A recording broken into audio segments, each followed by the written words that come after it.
And we're back with another episode of Record Live. Unfortunately, Zanita cannot join us today. She's on leave at the moment, but I am joined by Bruna. And Bruna, you work for Asian Aid, an organization called Asian Aid. Can you just tell us your role there and a bit of your background? Hi, Jared. Nice to be here. I work at Asian Aid as the head of marketing, communications, and support and engagement. It's a bit of a mouthful. A small team, but a really passionate, capable team. I've been here just over a year and a half now, but I've had a long relationship with Asian Aid as a supporter and other. Asian Aid is one of those, it's been around for a long time, a supporting ministry of the Seventh-day Adventist Church. If I had to capture what Asian Aid does, I would say at Asian Aid we believe that every child matters to God, made in his image, uniquely created with a lot of potential. But the problem is a lot of children are robbed of their ability to reach their best, whether it is because of where they're born or the circumstances of their lives or the scarcity of opportunities. So I guess we champion the God potential of every child. And we do that in partnership with compassionate general people that also believe every child deserves an opportunity. And we provide safety and education and essential healthcare and sustainable livelihood opportunities to children, their parents, their schools, their communities. And we've done so since 1966. So wow. we're all about schools here at Asian Aid. Yeah. Before we get into the specifics of the Nightcare, this is a new program that you're getting into, and we'd love to chat to you about that today. Can you just tell us what that looks like, helping children reach their God potential in, what region? Like, is this all the children of the world? Do you have specific areas that you work in more regularly? Are there sort of certain programs that you're more frequently taking part of? What does Asian Aid's actual day-to-day work look like? Yeah, good question. We work mainly in India, Nepal, and Bangladesh, and we've just entered Cambodia, and that's the project we're going to talk about now. So how do we help kids reach their God-given potential? By providing them with opportunities to go to school. Supporting them with school fees, with materials, training their teachers. And we say that as a kid goes to school, and we almost take it for granted where we are, in our context. But a kid that doesn't go to school, it's more prone to early marriage and child labor and exploitation outside of what they become when they're older as contributing members of society. And then we also know that if a child is not healthy, they can't reach their potential. So, we provide free healthcare through schools. We provide health education, hygiene education to kids and their parents. And then we also know that if a child is not adequately supported by their support networks, their communities, their parents, then they can't reach their potential either. So we provide livelihood opportunities for moms. Here is a training course on agriculture, how to grow a garden in your home. Here's a sewing machine and training so that you can start a home business. And the more we support the parents, the more we're indirectly and directly supporting the children.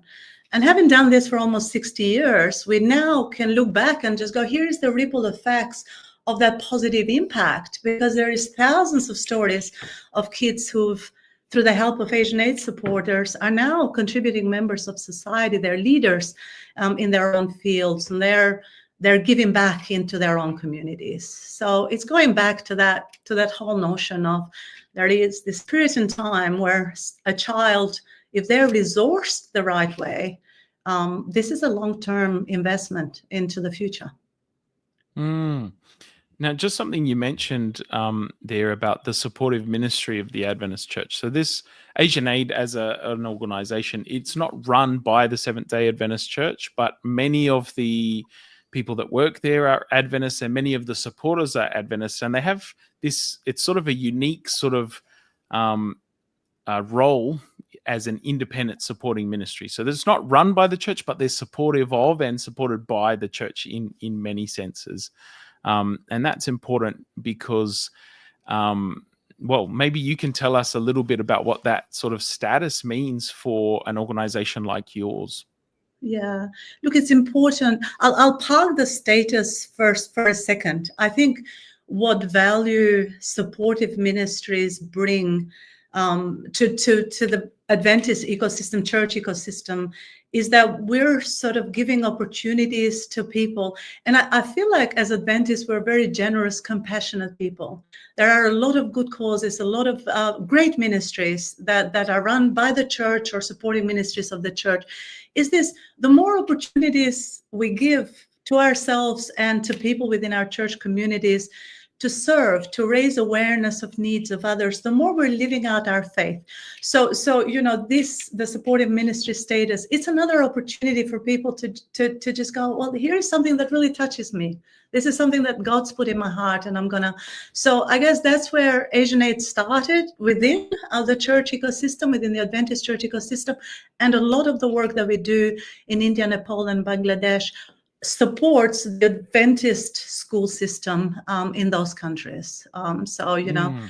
Trains the teachers there, supports the infrastructure in those schools, ensures that children can go into the Adventist school system in these countries and learn more than just life skills, learn about Jesus too. So I guess that's the importance of and we value being a supporting ministry of the church for that reason. And having this opportunity to chat with you today as a supporting ministry is a good one. Awesome. So you mentioned you've only recently gone into Cambodia, started more work in that space. And one of those new initiatives that you've actually sent me a story. It's going to be in the June 7 issue of Adventist Record. And so that's part of the reason we're having this conversation, just to find out more a little bit about that story. So that will be available soon. But I guess you've called the initiative, or Asian Aid is talking about this thing called Nightcare.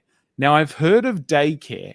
Like, I've got a kid who's only 2, and he's in daycare right now. But what is Nightcare? Yeah, Nightcare is exactly like daycare, but it happens at night, where the little ones that we're helping through this program are at higher risk of abuse, neglect, and exploitation. So Nightcare is centers. The program is made up of centers in Cambodia where mothers who are caught in the red light districts of Cambodia, trapped in it. These are children, and we're talking babies and toddlers. So it's from baby to 5 or 6 years of age, whose alternatives, if there was no night care, would be pretty heartbreaking. If there is no night care, a mom that's working during the night has only got 3 very limited alternatives when it comes to her baby or her toddler. She can take the child with her to work. And we've heard horror stories around children being drugged and put under beds and in cupboards to stay quiet. They can leave the child alone at night, but that means the toddler is roaming the streets and at high risk of trafficking and being hurt. Or they can leave the child with neighbors or family, but we know there is such stigma, such social stigma attached to prostitution and red light districts, that stigma it actually follows on outside of the mother into the child. So when they leave them with other people, the child is neglected and abused anyway. So pretty poor alternatives to how to look after these children. And really what happens to these little ones is that they're experiencing really horrors no child ever should at that age. So I guess that's what, and when we looked at the issue, although there are a number of services, a number of charities that provide services to the moms that are also caught in this industry, there's little to no help available for their little ones. So I think that's where Nightcare came about. It provides the safety blanket, if you like. It does more than provide safety blanket. It's very sobering to think about with kids that age myself, like leaving them overnight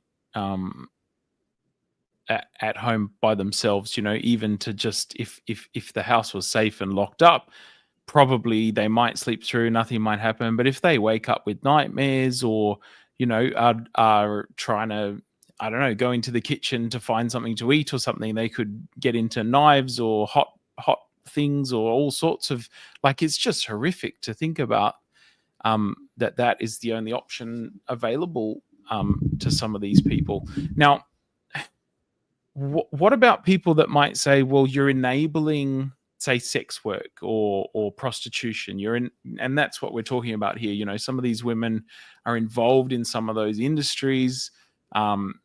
Potentially, you're right. There's drugs around. It's not an area we want children.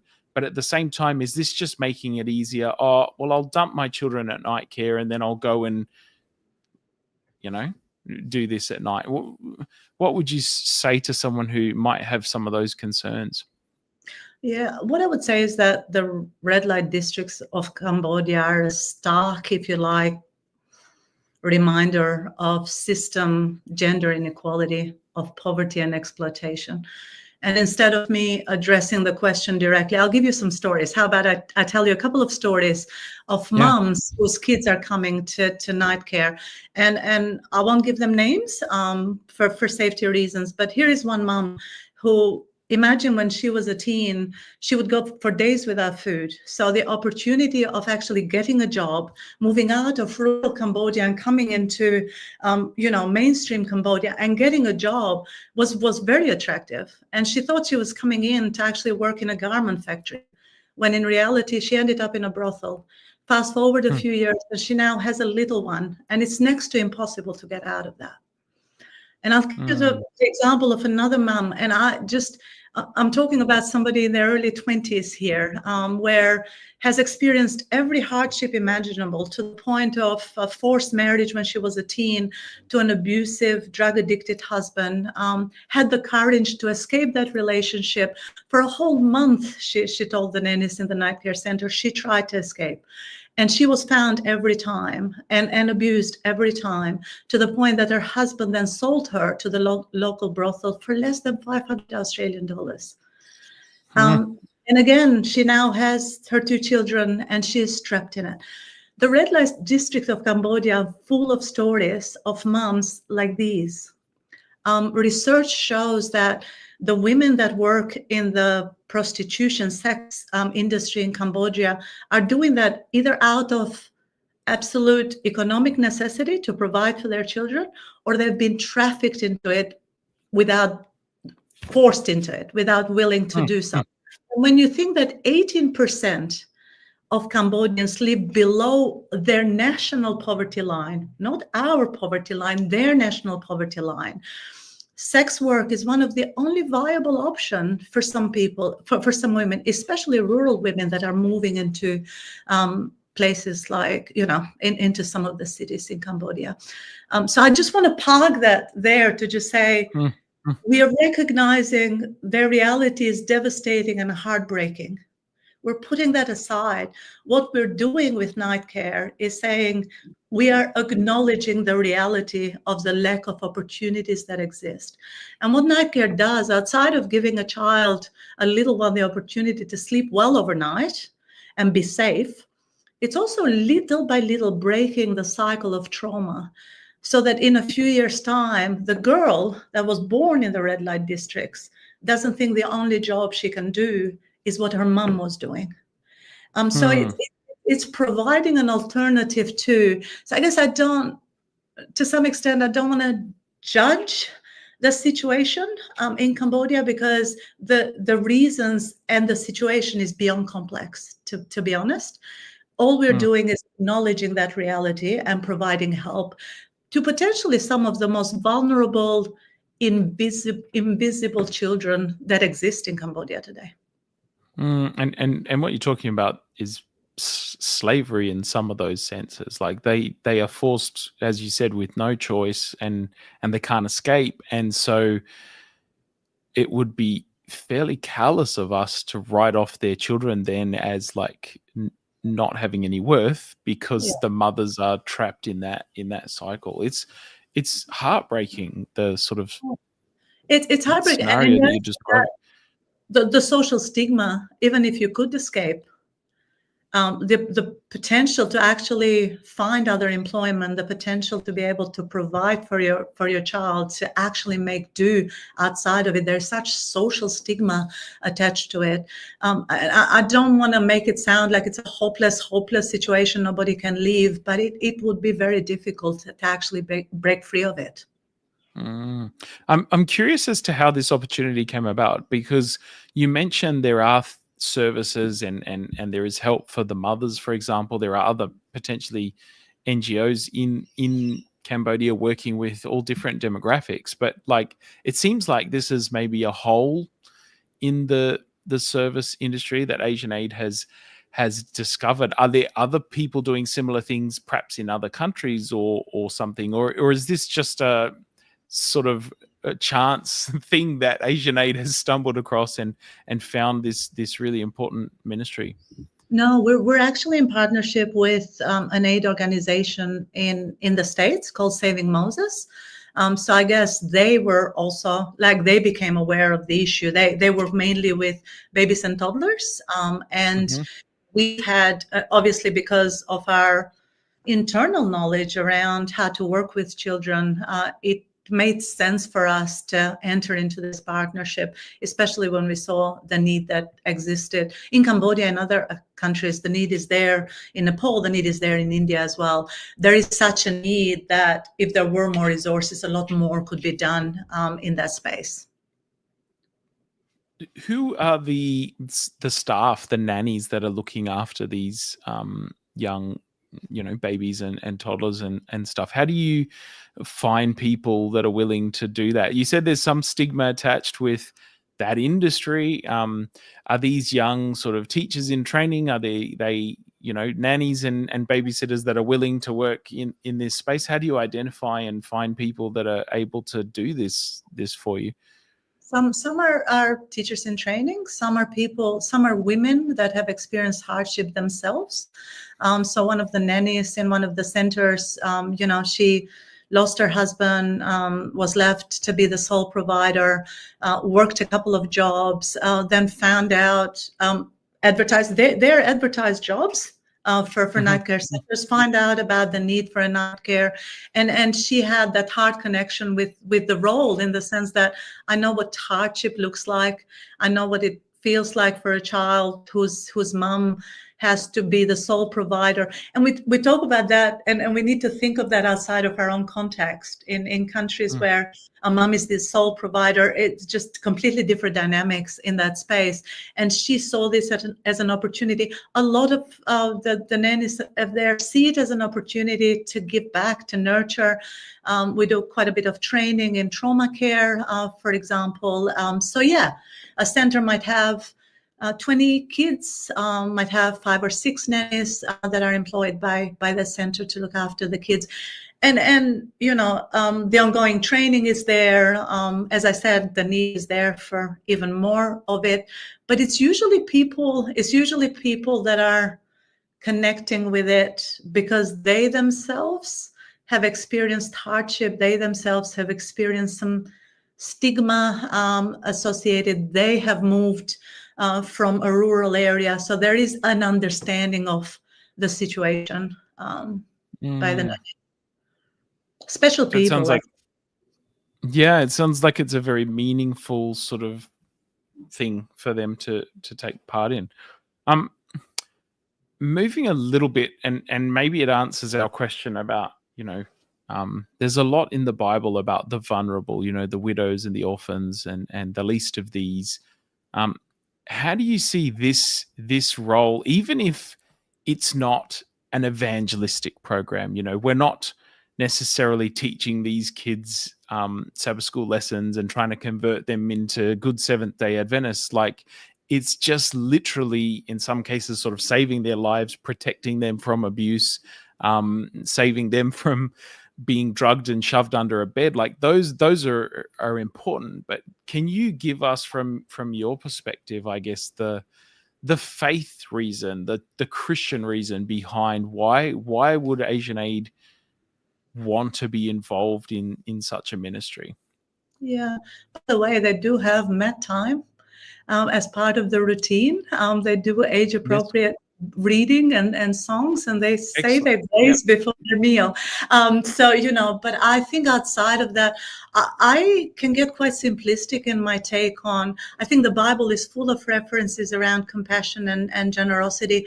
I think if we were to boil down, like we're asked to love God with all of our heart and all of our mind, and then to love our neighbor as we love ourselves.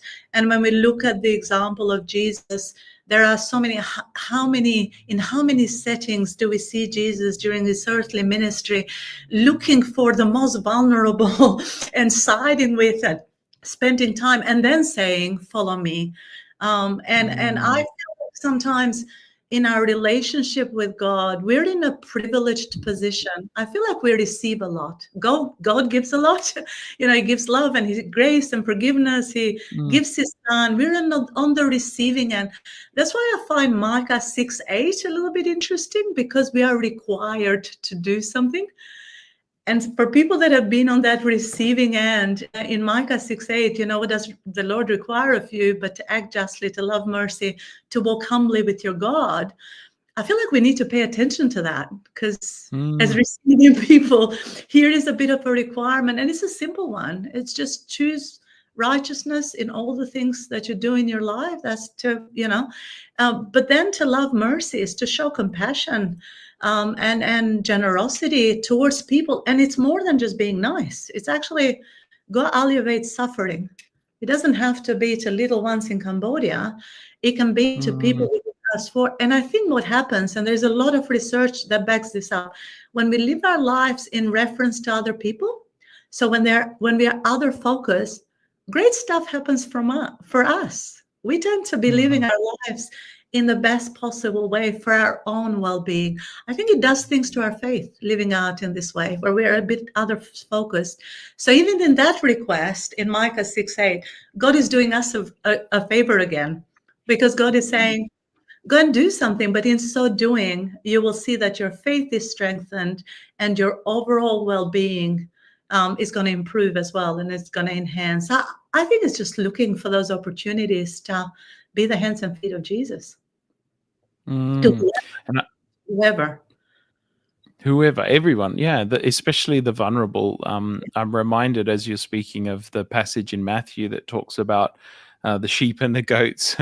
And it's like, when I was hungry, when I was naked, when I was thirsty, when I was in jail, you visited me, or you didn't. Like, these are this is the dividing line between, what we do and how we treat the vulnerable people. We've got a comment from one of our viewers. Joy Butler has said, Proverbs says we are to speak up for those who can't speak for themselves. Praise God for Asian Aid. You're a great advocate and speaker. Thank you. Thanks, Joy. Yeah, these are children, and often in our world, children don't have a voice, especially babies, toddlers. They can't even talk yet, some of them, and they're given this safety. It's such a gift.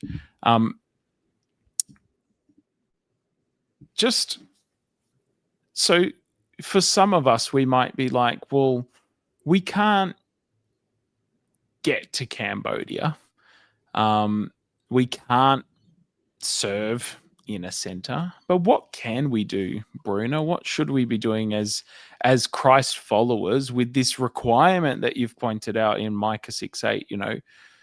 Well, how does that look in our comfortable Australian or New Zealand or even the South Pacific? It's fairly comfortable. It's fairly far removed from the back alleys of a Cambodian sort of city. How do we live out our Christianity, do you think, day by day?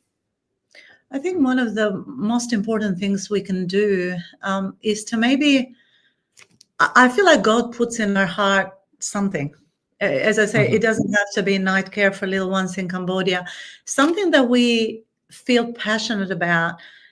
Let's get educated on that. I think, let's just find out. It doesn't have to lead to an action straight away. I think sometimes just being more aware of the needs that exist around us, because not everything, I think there's almost this default, like I can donate money and that will do something. An aid agency, a Mm. supporting ministry, somebody will do something with my money, and that is great. That's absolutely needed and necessary, but it's not the only thing. I think we Mhm. live, especially, I'll talk about where I live in Australia. There's plenty of local organizations that are looking for volunteers. So let's raise awareness first about issues that might be in our community, and we might not have money, but we might have a bit more time. So let's volunteer. I think the lived experience we have with need, whatever that looks like, whether it is a mental knowledge, I'm raising awareness, whether it is a physical presence, I'm going and providing a service and volunteering for an hour or two, all of those, it's almost like a puzzle piece. Mm. Eventually, you will find yourself part of somebody else's story, whether it is through your praying, whether it is through your knowledge, whether it is your time, whether it is through the money that you donate. And once we become part of the story of somebody else, the benefit is mutual. We get just as much out of that. And the opportunity that we have to live out our faith rather than talk about our faith in that way, that's a pretty precious opportunity. Mm. Yeah, I think so often we quite happy to receive, but not necessarily to give. That's my experience, in my own faith journey. It's like it's easy enough to receive. Oh, I'm feeling flat this week. I'm burnt out. I need a word on Sabbath. I need a good spiritual uplift, and I'm looking to be fed. But um, just in your own words, what sort of do you think that act of giving does to your faith? It strengthens it. It's proof. It provides proof. The people that volunteer, the people that donate, the people that now are invested through their knowledge and through their sharing. We've got all social media platforms. There is a variety of things we can do to, as Joy was saying in her comment, to speak for those who cannot speak.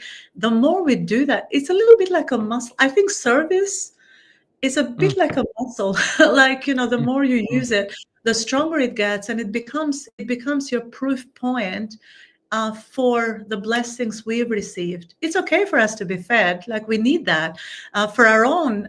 But if we don't share it, then we run the risk of never having our own stories around what God did in that situation through somebody. And the mm, connections that happen, the bigger story that God creates when people are willing to do their little part. Um, it's a collective. It becomes a collective effort that becomes higher return on investment, if you like. But mm. each of us doing our part in it. I think we get proof points. We get stronger in our faith. That's amazing, and that speaks to what we talk about here on Record Live a lot. It's about our faith and our church and our culture and how those things interact. And what you're saying is, acting in, well, this is my paraphrase of understanding what you're saying. When we work with God and for God on, in a sense, service in um, living out the faith that we hold, it actually strengthens our faith and it can help other people. So there's a double benefit there. And I think that's a really good point to take with us. What's something we can do this week, Bruna, as a last thing? What's one thing we can do this week in our lives? I think we could potentially focus on service and giving and compassion, even if we simply, just for this week, asked ourselves and maybe jotted down, how have I been compassionate? And it could be to our own family, it doesn't matter to who. Like, how have I been compassionate this week? And looking at that and maybe just giving incremental, giving something, a challenge to ourselves to maybe do incrementally better next week in whatever it is Mm, that we're in, because I think all of us are showing compassion in our corner of the world in the way we go about living our lives. It's just maybe, I don't know, zeroing on it a little bit and becoming mm, a little bit more aware of our own compassion, and then seeing where that conversation, where that awareness leads us for the following week and the mm. week after. Awesome. Well, we've run out of time today. I'm going to share your website with our viewers, our listeners. We've got asianaid.org.au cambodia.org.au/nightcare. Should be there on the screen. If people follow that, they can find out more information about this Nightcare program. The record article is coming out on June 17. They can also read that to get a bit more information there. But in the meantime, Bruna, thank you so much for joining us this week. Thank you for the work that Asian Aid is doing there. And yeah, may God bless our viewers and yourself, Bruna, as we go about trying to do good and trying to be more compassionate in our lives. Thanks, Jared. Appreciate having a chat with you. Thanks so much. Thanks. Thank you, and God bless.